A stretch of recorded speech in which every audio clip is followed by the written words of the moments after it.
අවසානයේ එල්බගෙන සිටි නිසා පොඩි මේ ප්‍රමාදයක් සිදුනා ඒකට සමා වෙන්න මට කියන්න තියෙන්නේ ඇත්ත වශයෙන්ම මේ මම සහභාගී වුණු ආදරණීය ලස්සන හිතට වදින මේ මංගල සභාවක්. ඉතින් මේකේ මම හිතන්නේ මේ විශේෂයෙන්ම මේ මනමාල මහත්මයයි මනමාලිය දෙදෙනා මේ දෙදෙනාගේ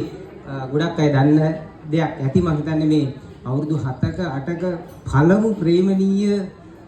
ආදරයත් එක්ක සිද්ධ වෙන විවාහ මංගල්‍ය මේ වගේ අවස්ථා මේ වගේ අත්දැකීම් මේ වගේ ඒවා මම හිතන්නේ ගොඩක් අඩුයි අද සමාජයේ දේවල් දකිනකොට මම තාරා වඳුරන්නේ අවුරුදු 7ක විතර කාලයක් මම හිතන්නේ ඒ දෙදෙනාගේ ආදරය ඊට වැඩි අවුරුදු 8ක් විතර වෙනවා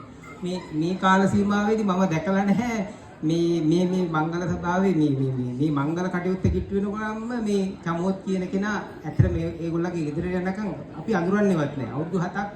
ආදරය කරා කියන අපි කිසිම අවස්ථාවක දැකලා නැහැ මේගොල්ලෝ එහෙට මෙහෙට යනවත් දැකලා නැහැ මට හරිම අදහ ගන්නත් බෑ මේ චමෝත් කියන කෙනා මෙයාගේ මේ මනමාලයා කියලා ඒ දකින්න දවසේ ඉතින් ගොඩාක් සන්තෝෂ වෙනවා අපි දන්න කියන ඇත්තට අපේ දුවෙක් වෙන්නේ ඒ වගේම චමෝත් කියන කෙනත් අපි එයාගේ ගතිගුණ බැලුවොත් අද සමාජයේ 2025 මේ අපේ කාලේ ගෙවන කාලේ බලද්දී තාර ගොඩාක් වාසනාවන්තයි. එතකොට අපේ තාර වාසනාවන්තයි කියන්නේ චමෝත් වගේ මනමාලික ලැබීමට චමෝත් ගොඩාක් වාසනාවන්තයි තාර වගේ නැත්තම් ලහිරුණී වගේ මනමාලික ලැබීමට ඔබ දෙදෙනාගේ විවාහ ජීවිතය අපි දකිනවා අපි මේ රැස්ව සිටින සහෝදර නෑදෑයෝ දෙපැත්තෙම නෑදෑයෝ වාසනාවන්ත විවාහයක් කියලා අපි දැකලා ඉවරයි. ඒක ඔයගොල්ලෝ සාක්ෂාත් කරගන්න ඕනේ. ඒකේ යම් අඩුපාඩු ගැටලු